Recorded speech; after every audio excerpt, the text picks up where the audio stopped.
Azure NetApp files includes instant on-demand snapshots. They can be accessed through the portal quickly here. In this demonstration, I have a Windows host that has some files in there.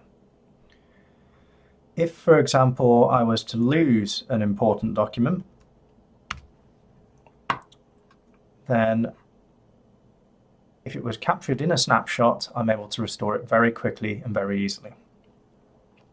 For restores, I can restore the entire volume simply by selecting the snapshot that contains the data that I want to restore, and I have the option of restoring to an entirely new volume. I can give this a new name, give it a new size,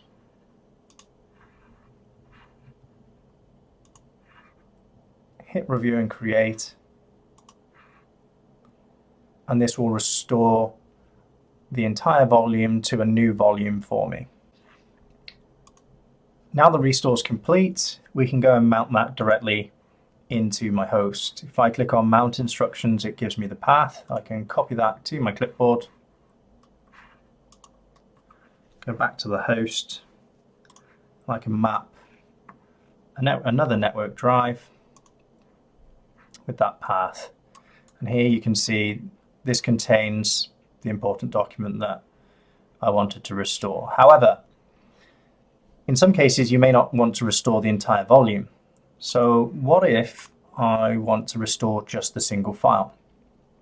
If you have the option available to show hidden items, you'll notice there's a read-only snapshot directory. The snapshot directory contains all of your snapshots.